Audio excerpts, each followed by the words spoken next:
There's a language everyone speaks but few truly understand. It's not spoken with words, yet it communicates more than any conversation ever could. It's the language of social intelligence, the ability to read people, understand unspoken dynamics, and respond in ways that build connection instead of creating distance. You've experienced moments of this before, times when you could sense tension in a room without anyone saying a word, moments when you knew exactly what someone needed to hear, conversations that flowed effortlessly because you were truly in sync with the other person. But you've also experienced the opposite, times when you completely misread a situation, moments when your words landed wrong, even though your intentions were good. Conversations that felt awkward or strained, and you couldn't figure out why. The difference between these experiences? Social intelligence. Here's the truth: success in life isn't just about what you know or how hard you work. It's about how well you navigate the complex world of human relationships. Your ability to read people, understand their motivations, pick up on subtle cues, and respond appropriately determines the quality of your relationships, your career trajectory, and your overall life satisfaction. Think about it. The most successful people aren't always the smartest or most talented, but they almost always have exceptional social intelligence. They know how to make people feel understood. They can navigate difficult conversations with grace. They build networks of strong relationships. They influence others without manipulation. They create connection wherever they go. This isn't a mysterious gift that some people are born with and others aren't. Social intelligence is a skill, a set of skills, actually, that anyone can learn and develop. But most people never do. They go through life confused about why certain relationships don't work, why opportunities pass them by, why they feel disconnected from others. They blame circumstances, bad luck, or other people's flaws. They never realize that they're missing a crucial skill set. Think about your own life right now. How many of your problems involve people? Conflict with a colleague, tension with a family member, difficulty connecting with a romantic partner, struggling to build a professional network, feeling misunderstood or overlooked. These aren't random problems. They're symptoms of underdeveloped social intelligence.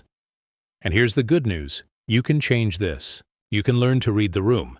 You can develop the ability to sense what people are really feeling beneath their words. You can master the art of saying the right thing at the right time. You can build genuine connections with anyone. That's what this audiobook is about. We're going to explore 10 essential principles of social intelligence.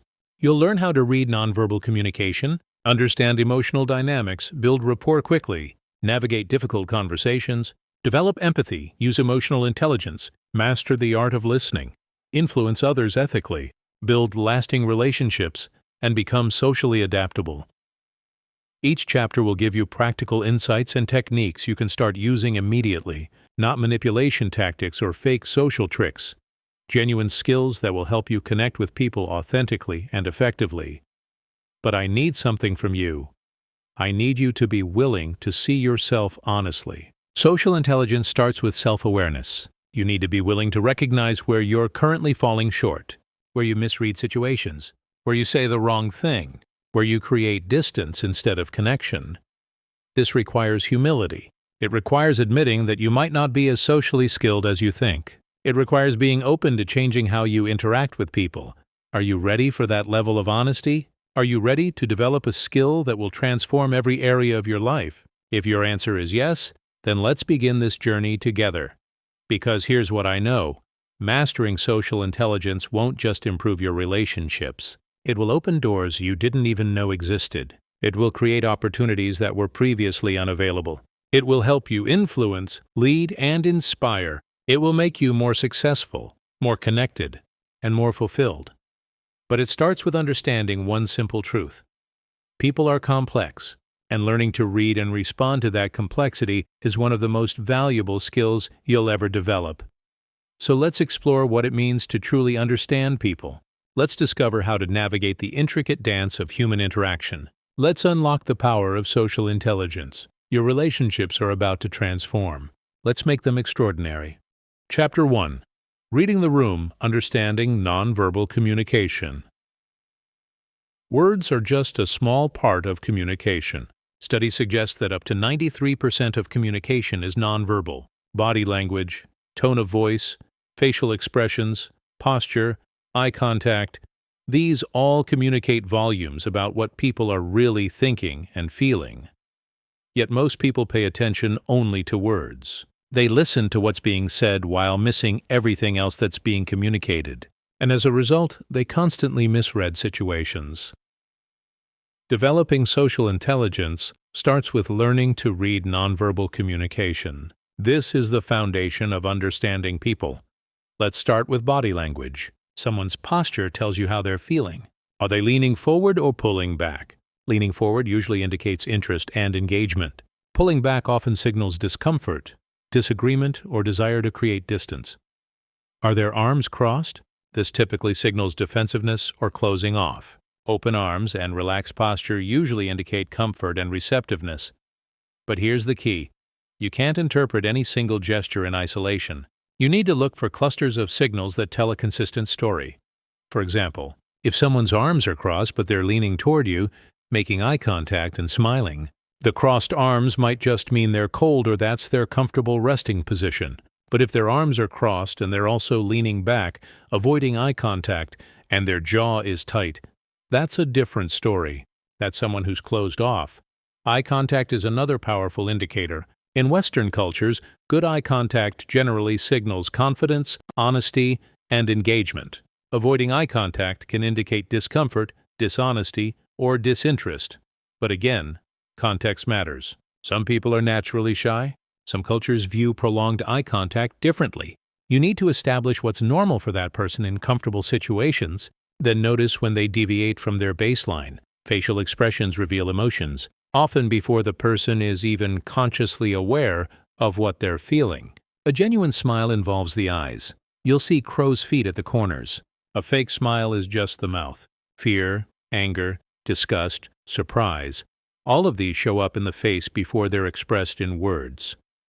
Tone of voice carries enormous meaning. The same words can mean completely different things depending on how they're said. That's fine. Can mean actual agreement or barely contained frustration, depending on tone. Listen for changes in pitch, speed, and volume. When someone's voice goes up in pitch, they're often feeling heightened emotion, excitement, anxiety, or stress. When they speak faster, they might be nervous or excited. When they suddenly go quiet or speak more slowly, they might be choosing words carefully or feeling upset. Now, here's how to use this skill practically. When you walk into a meeting, take a moment before speaking to read the room. What's the energy? Are people relaxed or tense? Are they engaged or checked out? This tells you how to adjust your approach. When you're having a conversation, watch the other person's nonverbal cues. Are they engaged? If their body language says they're uncomfortable or want to leave, it doesn't matter how interesting your story is. You need to wrap it up. When someone's words and body language don't match, trust the body language. If someone says, "I'm fine," but their jaw is clenched and their shoulders are tight, they're not fine. Their body is telling the truth. Here's a practice exercise. Spend a day being a silent observer. Watch people interact in coffee shops, in meetings, in public spaces. Try to guess what's happening in their interactions based purely on nonverbal cues. Are they friends or strangers? Is it a good conversation or awkward? Is someone uncomfortable? Then, when you're in your own conversations, start paying attention to these same cues. Notice what people's bodies are telling you, even when their words say something different. One warning: don't become so focused on reading nonverbal cues that you stop being present in the conversation. The goal isn't to analyze every gesture. It's to develop a natural sensitivity to what people are communicating beyond their words. Also, be aware of your own nonverbal communication. What are you broadcasting? Are you making eye contact? Is your posture open or closed? Are you fidgeting in ways that signal nervousness? The best communicators are aware of both what they're broadcasting and what they're receiving. Remember, people's bodies rarely lie. Their words might say one thing, but their body language tells the truth. When you learn to read these signals, you gain access to a deeper level of understanding. You can sense discomfort before it becomes a problem. You can tell when someone's truly open to your ideas. You can navigate social situations with a level of awareness that most people never develop. This is the foundation of social intelligence. Master this, and everything else becomes easier. Chapter 2: Emotional Awareness. Understanding what people feel. Reading body language tells you what people are showing. Understanding emotional awareness tells you what they're feeling beneath the surface. Most people operate with a surprisingly limited emotional vocabulary. They can identify basic emotions, happy, sad, angry, scared, but they miss the nuances. And it's in the nuances that real understanding happens. Someone isn't just angry. They might be frustrated, resentful, defensive, betrayed, or overwhelmed. Each of these requires a different response. If you can't distinguish between them, you can't respond effectively. Developing emotional awareness means expanding your emotional vocabulary and learning to identify what you and others are really feeling. Let's start with yourself. Most people are not particularly aware of their own emotions. They feel something, but they can't name it precisely. And what you can't name, you can't manage. Start paying attention to your internal state throughout the day. Not just I feel good or I feel bad, but specifically what you're feeling. Are you anxious about a deadline? Resentful about an unfair situation? Excited about an opportunity? Disappointed by an outcome? The more precisely you can identify your own emotions, the better you'll become at identifying others' emotions. Now let's talk about reading others' emotions. This starts with active observation. Most people hear words and make immediate assumptions about what the other person is feeling. But often we're wrong. Someone might say they're fine when they're actually hurt. They might appear confident when they're actually terrified. They might seem angry when they're actually scared. Your job is to look deeper. Listen not just to what they're saying, but how they're saying it. Notice the emotion beneath the words. Here's a key principle. Behavior is driven by emotion even when it seems illogical. When someone is acting in a way that doesn't make sense to you, ask yourself, what emotion would make this behavior logical? If a colleague snaps at you over a small mistake, the emotion isn't really about the mistake.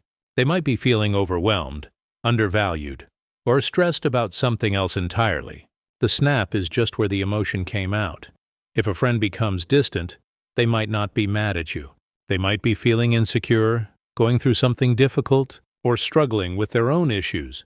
When you can identify the real emotion driving someone's behavior, you can respond to that instead of just reacting to the behavior.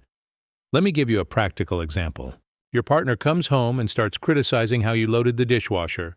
You could respond to the criticism, "I loaded it fine, stop being so picky." But that escalates the conflict. Or you could read the emotion beneath the criticism. Maybe they're feeling stressed from work and looking for control in small things. Maybe they're feeling overwhelmed and need support. Maybe they're feeling disconnected and this is their way of starting interaction, even if it's negative. If you respond to the emotion, "Rough day? Want to talk about it?" you address what's really happening. This doesn't mean you accept inappropriate behavior, but it means you understand that behavior is a symptom, not the disease. The disease is the underlying emotion. Here's another key aspect of emotional awareness: emotional contagion. Emotions are contagious. When you're around someone who's anxious, you start feeling anxious. When you're around someone who's calm, you feel calmer. Socially intelligent people are aware of this and use it intentionally. If you walk into a tense meeting with calm, confident energy, you can shift the whole room. If you respond to someone's anxiety with your own anxiety, you make it worse. You also need to recognize that people often don't want solutions. They want to feel understood. When someone shares a problem, your first instinct might be to fix it. But often, what they really need is for you to acknowledge what they're feeling. That sounds really frustrating, is often more helpful than, "Here's what you should do." Practice this. When someone tells you about a situation, try to name the emotion they're likely feeling. "That must have been disappointing. I bet that felt overwhelming. That sounds scary." When people feel emotionally understood, they feel connected to you. And that connection is the foundation of influence, leadership, and strong relationships. Finally, develop your emotional range. Don't just recognize a few basic emotions. Learn to distinguish between similar emotions. Understand that disappointment is different from discouragement. That nervousness is different from fear. That frustration is different from resentment. The more nuanced your emotional understanding, the more effectively you can navigate complex social situations. Emotional awareness is like having a map to the human experience. Most people are lost, reacting to what they see on the surface. But when you can read the emotional landscape, You know exactly where you are and where you need to go. That's power. That's social intelligence. Chapter 3. Building rapport, creating instant connection. Some people walk into a room and instantly connect with others. Conversations flow naturally. People feel comfortable. Connections form quickly. This isn't luck or charisma. It's the skill of building rapport. Rapport is that sense of being in sync with someone. It's the feeling that you click. And while it can happen naturally, you can also create it intentionally. Here's why this matters. People do business with people they like. They help people they feel connected to. They trust people they have rapport with. Your ability to build rapport quickly opens doors that remain closed to others. So how do you build rapport? It starts with genuine interest. Most people enter conversations thinking about what they want to say or what they can get. Socially intelligent people enter conversations curious about the other person. Ask yourself, what can I learn about this person? What matters to them? What's their story? This shift in mindset changes everything. When you're genuinely interested, people feel it. They sense that you actually care, not that you're just being polite or manipulative. Next, use mirroring. This is a powerful but subtle technique. People feel comfortable with people who are like them. When you subtly match someone's body language, tone, and pace of speech, you create an unconscious sense of similarity. If they're speaking slowly and thoughtfully, slow down. If they're energetic and animated, match that energy. If they're leaning forward, lean forward. This isn't mimicry. That would be obvious and weird. It's subtle matching that creates unconscious comfort. Here's another key technique. Find common ground quickly. Shared experiences, interests, or values create instant connection. But you have to discover them. This is where questions become important. But not interview-style questions. Conversational questions that show genuine curiosity. Instead of, what do you do? Try, what's keeping you busy these days? Instead of, where are you from?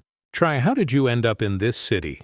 These questions open up stories, not just facts. And stories create connection. When you find common ground, acknowledge it. I grew up in a small town too. There's something about that experience that shapes you, isn't there? This recognition of shared experience creates a bond. Here's something most people get wrong. They think building rapport means being agreeable and avoiding disagreement. But actually, authentic disagreement, done respectfully, can build rapport faster than fake agreement. When you genuinely engage with someone's ideas, even if you disagree, they feel respected. That's an interesting point. I've always thought about it differently because this shows you're actually listening and thinking, not just nodding. Use names. Dale Carnegie was right about this. People love hearing their own name. Using someone's name in conversation makes them feel seen and valued. But don't overdo it. Once or twice in a conversation is enough. Match emotional energy. If someone's excited, don't be flat. If they're dealing with something difficult, don't be overly cheerful. Emotional matching shows you're attuned to them. Show vulnerability. Perfect people are hard to connect with. When you share something real, a struggle, a failure, an uncertainty, you create space for genuine connection. This doesn't mean oversharing or making the conversation about you. It means being real. Remember details. When someone tells you something about themselves and you remember it in a later conversation, they feel valued. How did your daughter's recital go? This shows you actually listened before. Be present. This is huge. Put your phone away. Make eye contact. Give them your full attention. In a world where everyone is distracted, presence is a gift. Here's a mistake people make. They try to build rapport by talking about themselves, thinking they need to be interesting. But people don't connect with you because you're interesting. They connect with you because you make them feel interesting. The person who asks good questions and listens genuinely is more magnetic than the person with the most impressive stories. One more technique, validation. This doesn't mean agreeing with everything. It means acknowledging that their thoughts and feelings make sense from their perspective. I can see why you'd feel that way. That makes sense, given what you've experienced. I'd probably feel the same in your situation. This validation creates psychological safety, and in that safety, connection grows. Practice this. In your next 5 conversations, focus entirely on the other person. Ask questions. Listen deeply. Find common ground. See how different the interaction feels when you're focused on connection rather than impression. Building rapport isn't manipulation. It's meeting people where they are and creating genuine connection. When you master this skill, you'll find that doors open, opportunities appear, and relationships deepen in ways you never experienced before. That's the power of connection. And connection is the currency of social intelligence. Chapter 4. The Art of Listening, Hearing What Isn't Said. Most people think they're good listeners, but actually, most people are just waiting for their turn to talk. Real listening, the kind that creates understanding and connection, is rare, and it's one of the most powerful social intelligence skills you can develop. Think about the last time you felt truly heard by someone. How did it feel? Probably amazing. Probably rare. That's because most conversations are just two people taking turns talking, neither really listening to the other. Here's what most people do. They listen just enough to get the gist of what the other person is saying, then their mind wanders to their own thoughts. What they're going to say next, how this relates to their experience, what they need to do later. They're physically present, but mentally absent. Real listening requires being fully present. It requires pushing aside your own agenda and truly focusing on understanding the other person. There are several levels of listening. Most people operate at the shallowest level, listening for facts and waiting to respond. But socially intelligent people listen at a deeper level. They listen for emotions. What is this person feeling? Beyond the words, what are they experiencing? They listen for needs. What does this person need right now? Understanding? Support? Advice? Just to be heard? They listen for what's not being said. What are they avoiding? What are they skirting around? Sometimes the most important part of the message is the part that's not spoken. Here's a practical technique. Reflective listening. This means reflecting back what you've heard before responding with your own thoughts. So, what you're saying is, it sounds like you're feeling, if I'm understanding correctly. This does two things. First, it ensures you actually understood. Sometimes we think we get what someone means, but we're wrong.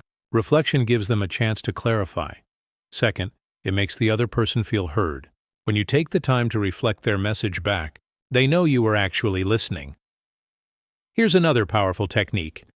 Ask follow-up questions instead of immediately sharing your own story. When someone tells you about their weekend, instead of jumping to your weekend, ask about theirs. What was the best part? How did that make you feel? What are you going to do next time? People who ask good follow-up questions are magnetic because they make others feel interesting and valued. Now let's talk about what not to do. Don't interrupt. This seems obvious, but people do it constantly. They get excited and cut the other person off, or they think they know where the story is going and finish it. Don't immediately relate everything to your own experience. Yes, sharing your own stories can build connection, but if every time someone shares something you respond with, "That reminds me of when you're making it about you." Don't offer unsolicited advice. Unless someone specifically asks for advice, assume they want to be heard, not fixed. Here's what you should do. Often makes people feel judged or dismissed. Don't judge. When someone shares something vulnerable, resist the urge to judge their choices or feelings. Create a safe space where they can be honest. Watch your body language while listening. Are you actually facing them? Making eye contact? Nodding occasionally to show you're engaged? Or are you looking at your phone? Glancing around? Fidgeting? Your nonverbal communication while listening matters as much as your verbal responses. Here's an advanced listening skill. Listening for the question beneath the question. Often what someone asks isn't really what they want to know. When a colleague asks, "Do you think the boss liked my presentation?" they might really be asking, "Do you think I'm valued here? Do I have a future at this company?" When a friend asks, "Do you think I should take this job?" they might really be asking, "Do you think I'm capable of handling this challenge?" Listen for the deeper question and respond to that. Practice silence. Most people are uncomfortable with silence in conversation, so they fill it immediately. But silence can be powerful. After someone finishes speaking, pause before responding. This gives them space to add more if they want. It shows you're thinking about what they said. It prevents you from rushing to respond before you've fully processed. Here's a challenge. In your next conversation, commit to listening without thinking about what you're going to say next. Just listen. When it's your turn to speak, take a moment to formulate your response based on what you just heard. You'll be amazed at how different the conversation feels. Real listening is a gift. In a world where everyone is screaming for attention and no one is truly listening, the person who listens with full presence and genuine interest stands out dramatically. That person builds deeper relationships. That person gains trust. That person learns things others miss. That person influences effectively because they first seek to understand. Master the art of listening, and you'll transform every relationship in your life. Chapter 5. Empathy. Walking in another's shoes. Empathy is not sympathy. Sympathy is feeling sorry for someone. Empathy is feeling with someone. It's the ability to understand and share the feelings of another person. And it's possibly the most important social intelligence skill. Here's why empathy matters so much. People don't remember what you said or what you did. They remember how you made them feel. And people feel deeply connected to those who demonstrate genuine empathy. But empathy is also widely misunderstood. Many people think they're empathetic, when they're actually sympathetic or just projecting their own feelings. True, empathy requires setting aside your own perspective and genuinely trying to understand someone else's experience from their point of view, not yours. Let me give you an example. Your friend is upset about not getting a promotion. A sympathetic response is, "I'm sorry that happened to you." An empathetic response is, "That must feel really disappointing, especially since you've worked so hard for it." The difference? The empathetic response acknowledges their specific feeling and the context that makes that feeling valid. Here's where most people go wrong with empathy. They assume everyone feels the same way they would in a given situation. But people are different. What devastates one person might not bother another. What excites one person might terrify another. True empathy means asking, "How does this person feel?" not "How would I feel?" This requires curiosity and humility. Curiosity to understand their unique perspective. Humility to recognize that your perspective isn't universal. Here's how to develop empathy practically. First, practice perspective taking. When someone tells you about a situation, imagine yourself in their specific circumstances, their personality, their history, their current life situation, not just physically in their place. A young person losing their first job is different from someone with 20 years of experience losing a job. The emotions are different because the context is different. Second, listen for the emotion, not just the facts. When someone tells you a story, they're not just sharing information. They're sharing how that information affected them emotionally. That's what they need you to understand. Third, validate their feelings, even if you don't agree with their perspective. You can understand why someone feels a certain way without agreeing that they should feel that way. "I can see why you'd feel hurt by that." Doesn't mean you think they should feel hurt. It means you understand that, from their perspective, that feeling makes sense. Here's a key distinction. Empathy doesn't mean you have to have experienced the same thing. You don't have to have lost a parent to empathize with someone grieving. You just have to connect with the human emotions involved. Loss, sadness, fear, confusion, which you have experienced in other contexts. Empathy also requires emotional regulation. If someone shares something difficult and you immediately get upset or anxious, you're no longer empathizing. You're having your own emotional reaction. This makes them have to manage your emotions instead of feeling supported. You need to feel with them without becoming overwhelmed by those feelings. Here's another aspect of empathy that people miss. It's not just for difficult emotions.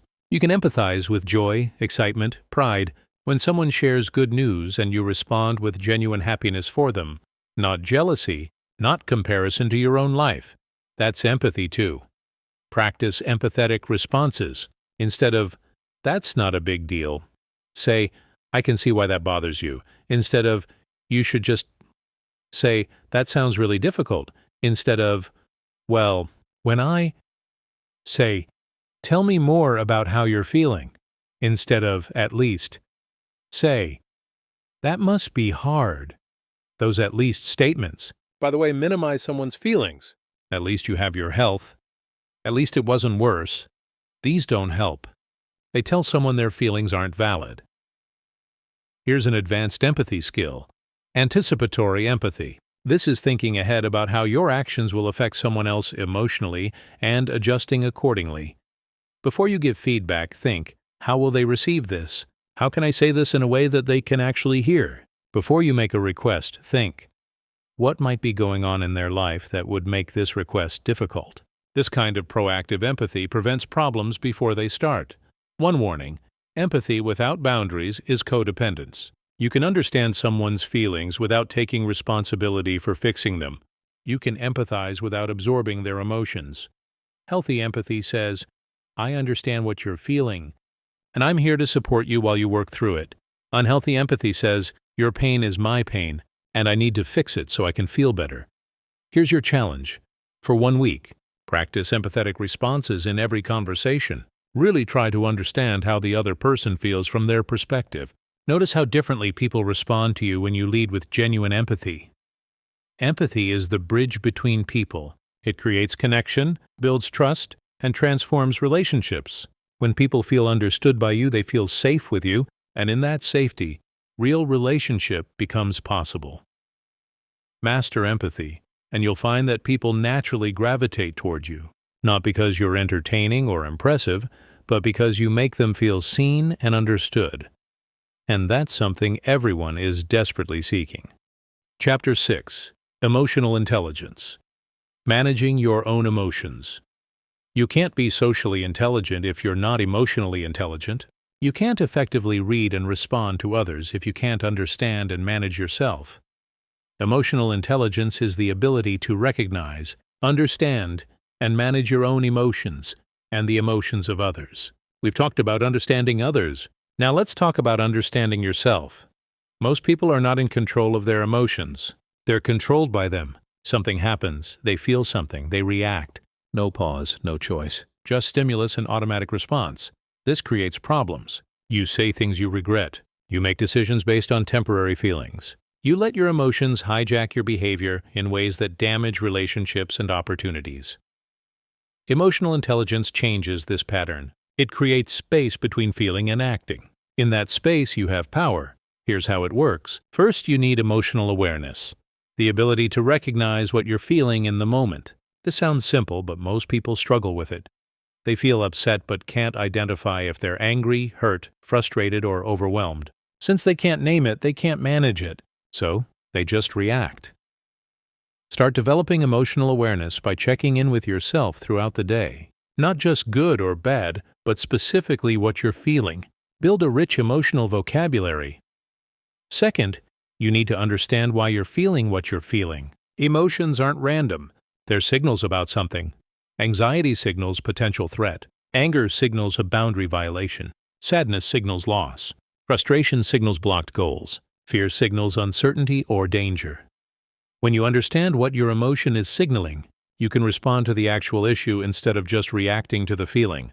For example, if you're feeling anxious about a presentation, the anxiety is signaling, "I'm uncertain if I'm prepared enough."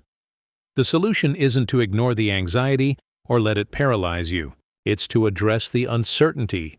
Prepare more, practice, get feedback. Third, you need strategies to manage your emotions effectively. This doesn't mean suppressing them or pretending they don't exist. It means experiencing them without letting them control you. Here are practical strategies. Pause and breathe.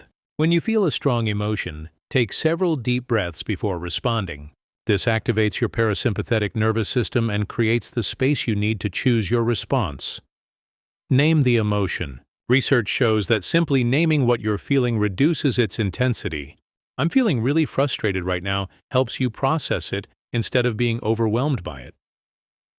Question your thoughts. Often, our emotions are triggered by our interpretations of events, not the events themselves. Someone doesn't respond to your text. You could think, "They're ignoring me," and feel hurt. Or you could think, "They're probably busy," and feel fine. Same event, different interpretation, different emotion. When you're feeling something difficult, ask, "What am I telling myself about this situation? Is that definitely true? What are other possible explanations?" Change your physiology. Your body and emotions are connected. When you're feeling anxious or angry, your body is tense. Change your body. Go for a walk, do jumping jacks, practice progressive muscle relaxation, and your emotional state will shift. Use emotional granularity. Don't just label emotions as positive or negative. Get specific. The more precisely you can identify what you're feeling, the better you can manage it. Here's something important. Managing emotions doesn't mean always staying calm. Some situations call for anger, passion, or intensity. The key is choosing when and how to express emotion rather than being at its mercy. A leader who never shows passion seems disconnected. A leader who's always emotionally reactive seems unstable. The skillful leader knows when to show emotion and when to maintain composure. Now let's talk about emotional triggers. Everyone has them, situations or behaviors that consistently trigger strong emotional reactions. Maybe criticism makes you defensive. Maybe feeling ignored makes you angry. Maybe uncertainty makes you anxious. Emotionally intelligent people know their triggers. They can feel the trigger but choose their response. They might think, I'm feeling defensive right now because criticism is a trigger for me. Let me pause and actually consider if this feedback is valid instead of just reacting. Here's another key aspect. Don't make important decisions when you're emotional. Strong emotions narrow your perspective. When you're angry, everything seems like a threat. When you're anxious, everything seems risky. When you're euphoric, everything seems possible. Wait until you're in a more balanced state to make decisions. I'm going to think about this tomorrow. When I've calmed down is often the wisest choice. Finally, take responsibility for your emotional state. Your emotions are influenced by circumstances, but they're not determined by circumstances. Two people in the same situation can feel completely different based on how they interpret and respond to it. Saying, "You made me angry," gives away your power.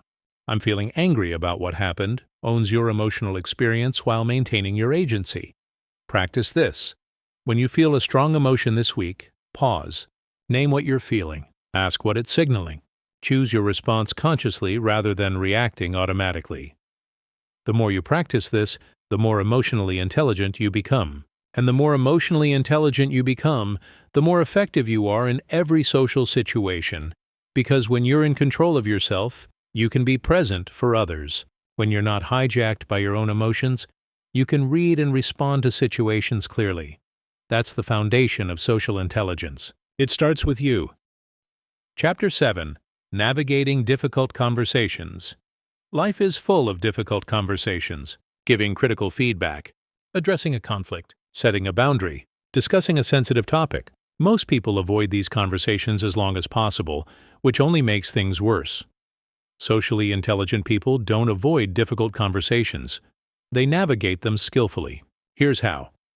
First, change your mindset about difficult conversations. Most people see them as confrontations to be feared.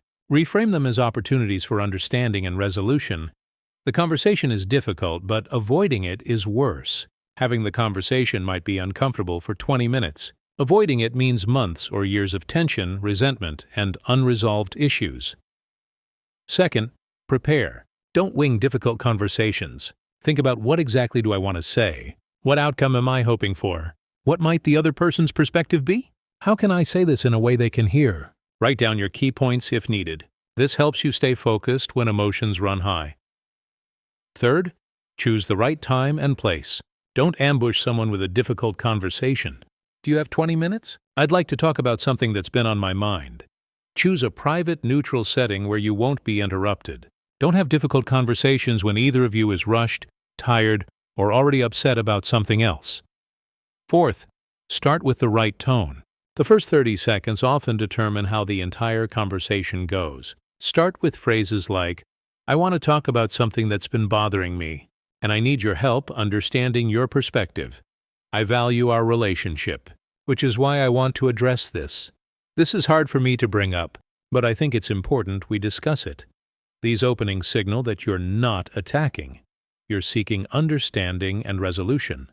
Fifth, use I statements instead of you accusations. "You always interrupt me," makes someone defensive. "I feel unheard when I'm interrupted" focuses on your experience without attacking. "You don't care about this project" is an assumption and attack. "I'm concerned that we have different levels of investment in this project" addresses the issue without mind reading. Sixth, focus on behavior, not character. "You're lazy" is a character attack. "I've noticed the reports have been late" describes a behavior. Behavior can be changed. Character attacks just create defensiveness. Seventh, listen as much as you talk.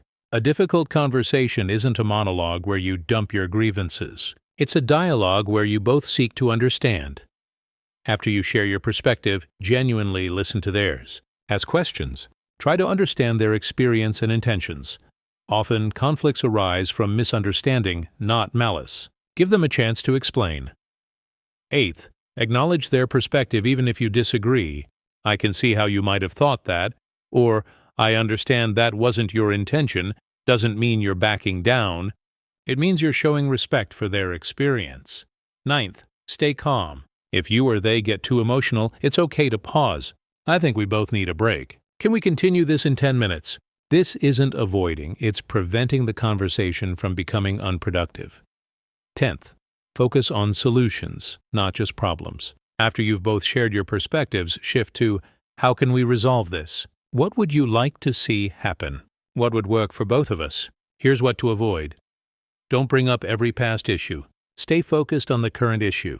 Since we're talking about this, let me also mention derails the conversation. Don't speak in absolutes. You always and you never are rarely true and make people defensive. Don't mind read or assign motives. You did this because you don't respect me assumes you know their intentions. You don't. Ask instead, help me understand why you approached it this way. Don't use third parties as ammunition. Everyone thinks you is manipulation and creates a pile-on feeling. Don't threaten unless you're prepared to follow through.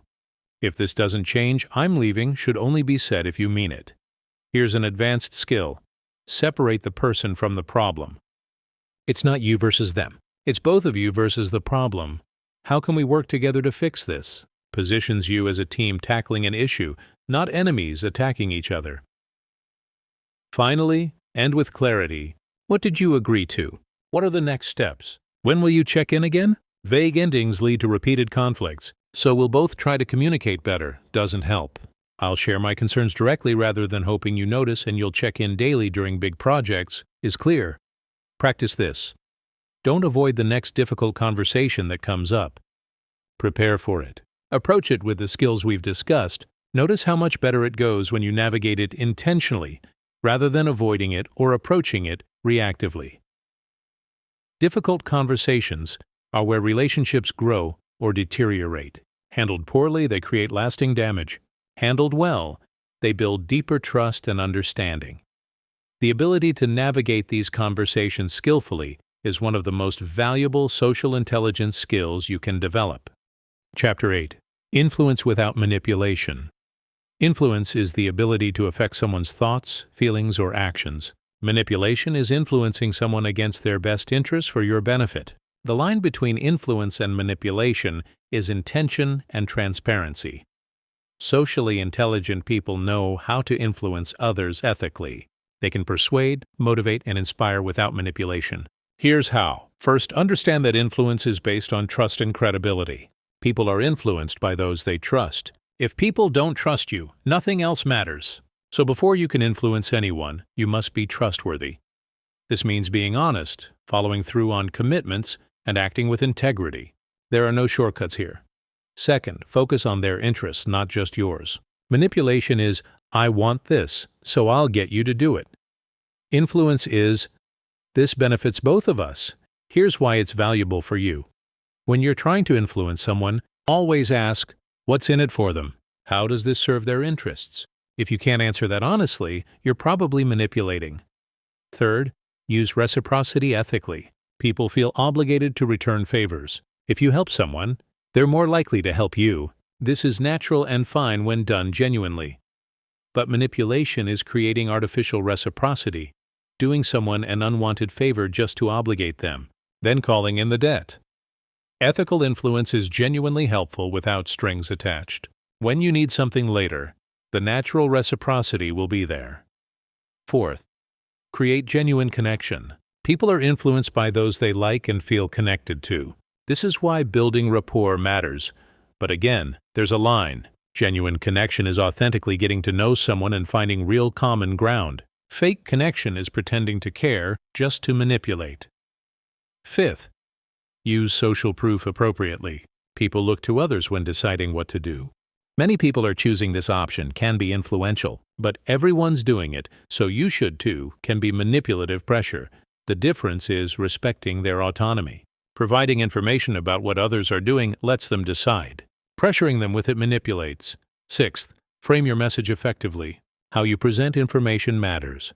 This has a 90% success rate feels different from this has a 10% failure rate, even though they're the same. Statistic: the framing isn't manipulation. If you're being truthful and not hiding important information, it's manipulation if you're deliberately framing in a way that deceives.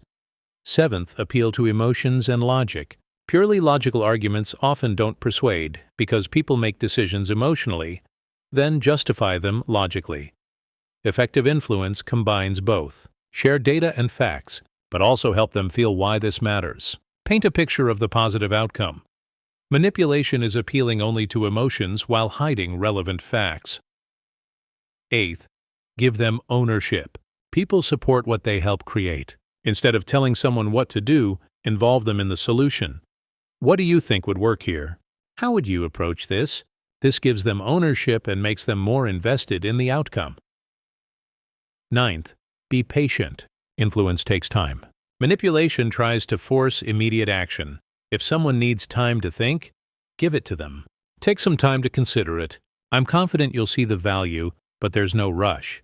Pressure tactics. This offer expires soon. When it doesn't. Everyone else has decided when it's not relevant. These are manipulation. 10th, respect their no. This is crucial. When you respect someone's right to decline, you're influencing, not manipulating. Manipulation sees no as an obstacle to overcome through pressure or deception. Influence sees no as valuable feedback. Here's a mindset check. Ask yourself, am I okay with them saying no after having all the information? If yes, you're influencing. If no, you're probably manipulating. Let me give you a framework for ethical influence. Understand their needs and concerns. Show genuine interest in their well-being. Provide complete, honest information. Explain benefits for them, not just you. Invite their input and questions. Respect their decision-making process. Accept their choice without pressure. Compare this to manipulation. Focus only on your needs. Pretend to care to get what you want. Hide or distort. Information focus only on your benefits. Shut down questions or concerns. Pressure them to decide immediately. Persist. Aggressively when they decline. The difference is clear. Influence respects agency and seeks mutual benefit. Manipulation disregards agency and seeks one-sided benefit. Here's why this matters beyond ethics. Manipulation might work short-term, but it destroys relationships long-term. When people realize they've been manipulated, trust is broken, often permanently. Influence builds relationships. Even if someone doesn't agree with you, they respect that you treated them with integrity. The relationship remains strong, and they'll be open to influence in the future. Practice this. The next time you want to influence someone, ask yourself these questions. Am I being completely honest? Does this genuinely benefit them too? Am I respecting their autonomy? Would I be okay explaining my approach to others? If you can answer yes to all of these, influence away. If not, reconsider your approach. The most powerful influence comes from being someone worth following, trustworthy, authentic, and genuinely interested in others' well-being. That kind of influence doesn't require manipulation.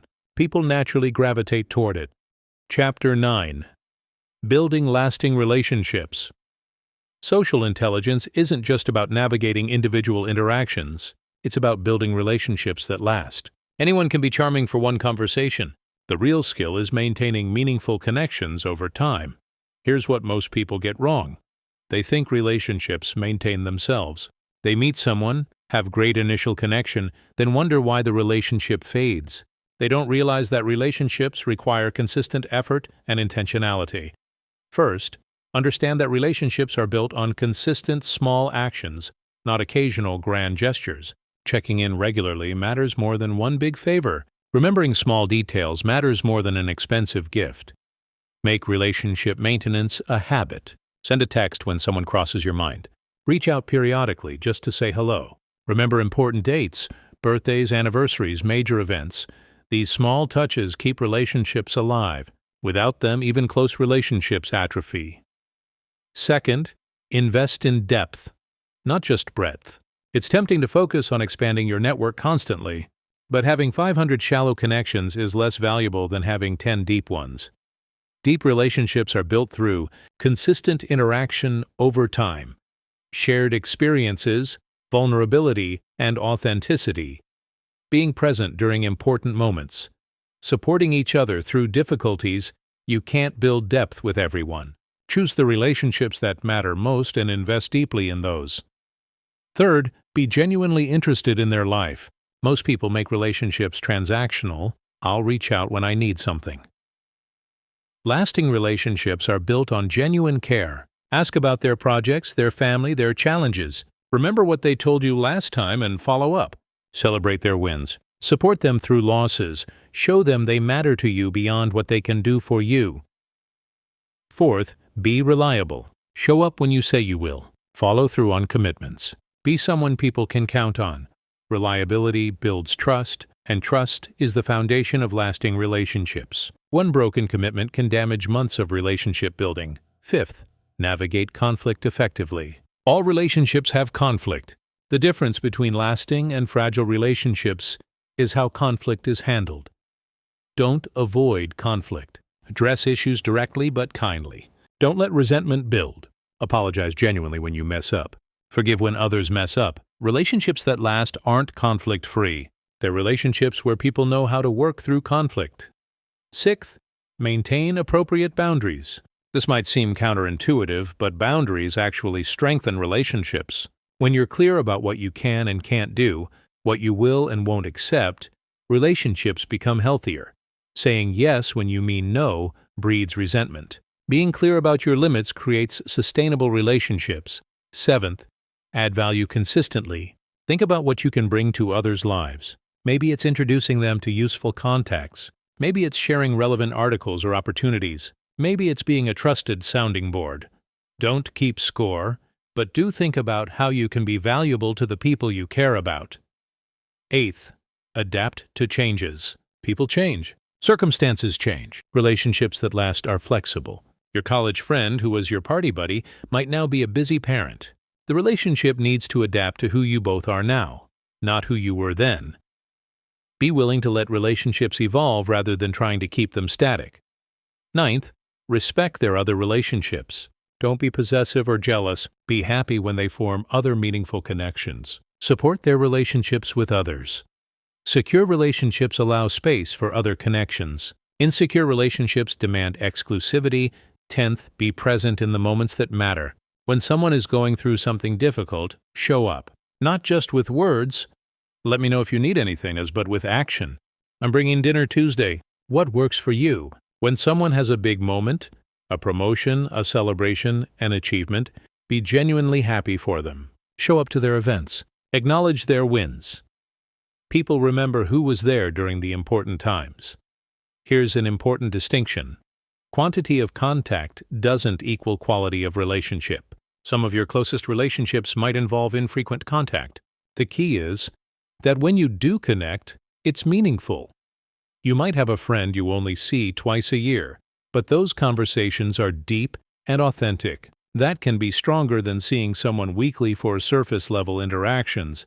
Also, recognize that not all relationships are meant to last forever. Some people are meant to be in your life for a season, not a lifetime. That's okay. Be grateful for what the relationship was and let it go gracefully when it's time. Here's a practice. Make a list of the 5 most important relationships in your life. For each one, ask, when did I last reach out just to connect? What do I know about what's currently important to them? How have I added value to their life recently? Is there anything unresolved I need to address? Then take action based on your answers. Building lasting relationships isn't complicated, but it does require intention. It requires seeing relationships as living things that need regular care, not static things that just exist. The people with the richest, most fulfilling lives are those who've invested deeply in meaningful relationships over time. These relationships provide support, joy, perspective, and connection, and they're built one intentional interaction at a time. Chapter 10. Adaptability. Reading and responding to different situations. The final piece of social intelligence is adaptability. the ability to read different situations and adjust your approach accordingly. What works in one context doesn't work in all contexts. What's appropriate with one person isn't appropriate with another. Socially intelligent people are chameleons, adapting their communication style to fit the situation. This isn't being fake or inauthentic. It's being flexible and situationally aware. You're still you. You're just adjusting how you express yourself based on the context. Think about it. You probably don't act the same way at a funeral as you do at a party, at a job interview versus with close friends, with your boss versus with your peers. That's appropriate adaptation. First, learn to read context quickly. When you enter a situation, assess. What's the energy in the room? Formal or casual? Tense or relaxed? What's the purpose? Socializing? Problem solving? Celebrating? Who's present? What are their roles in relationships? What are the unspoken rules? This quick assessment tells you how to calibrate your behavior. Second, understand that different people have different communication styles. Some people are direct and get straight to the point. They appreciate the same from you. Others prefer more relationship building and context before getting to business. Some people are analytical and want data and logic. Others are more emotional and intuitive. Some are big-picture thinkers. Others are detail-oriented. The skilled communicator adapts to the other person's style rather than insisting on their own. Third, adjust your energy level. If everyone in the room is calm and measured, don't burst in with high energy and loud volume. If everyone's excited and energetic, don't bring the energy down with a flat, serious demeanor. Match the room's energy or intentionally shift it if that's your role, but don't be oblivious to it. Fourth, recognize cultural differences.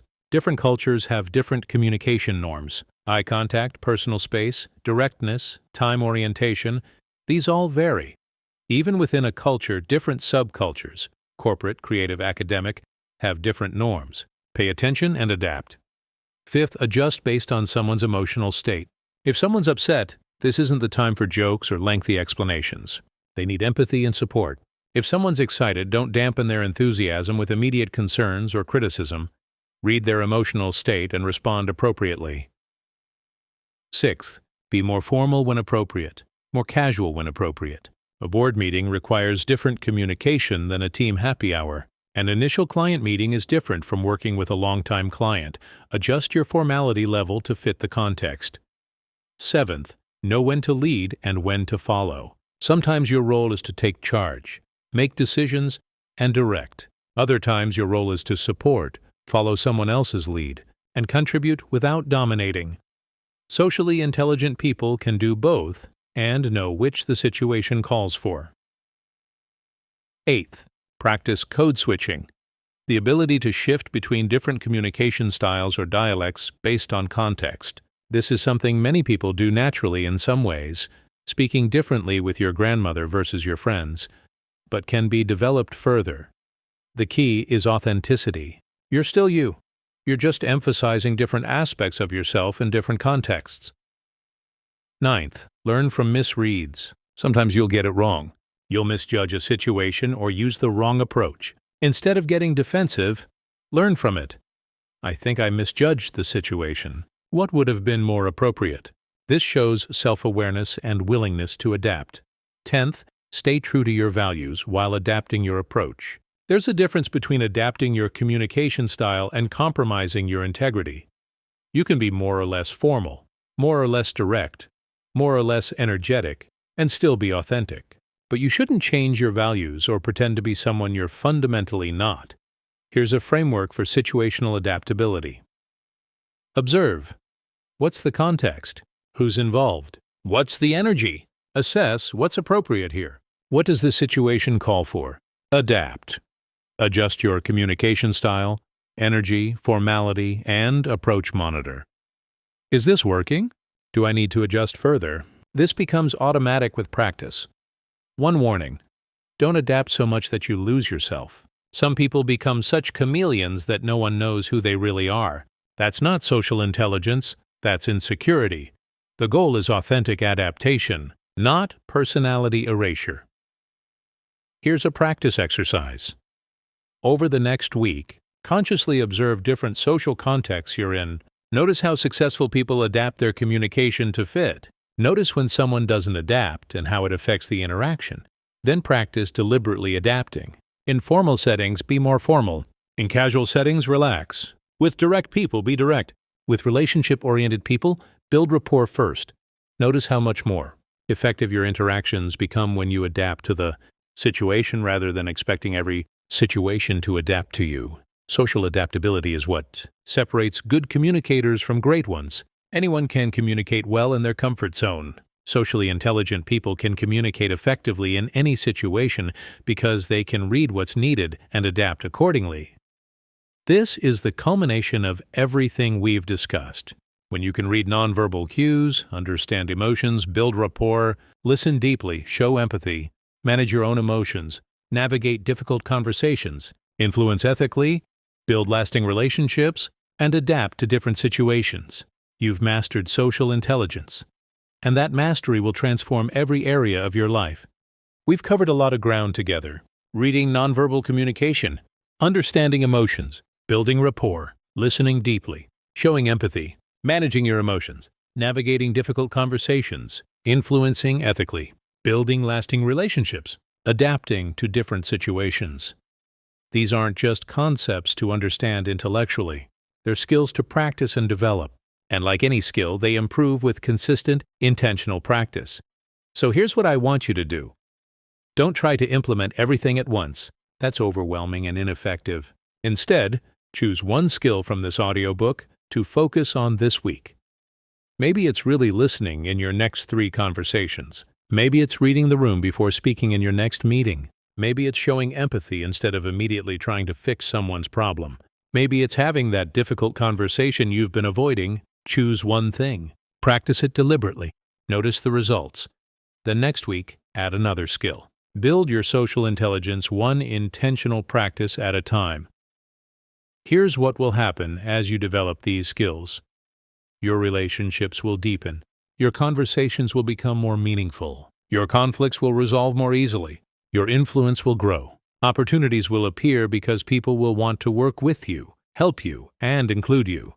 Social intelligence isn't just about being liked or getting along with people. It's about understanding the complex dynamics of human interaction and navigating them skillfully. It's about creating genuine connection. It's about building the kind of relationships that enrich your life and enable you to achieve your goals.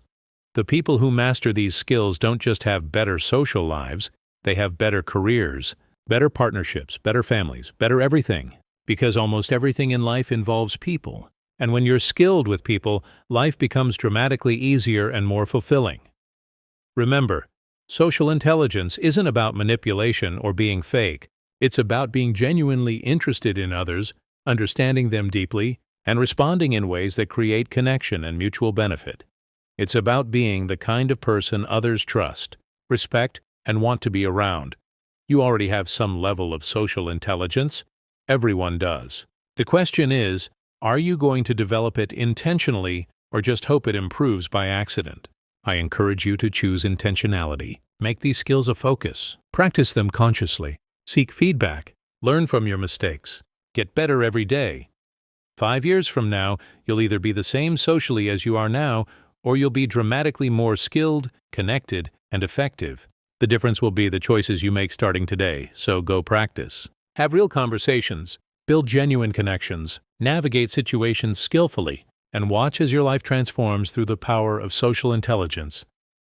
The world is full of people waiting to be understood. Be someone who understands them. Your journey to social mastery starts now.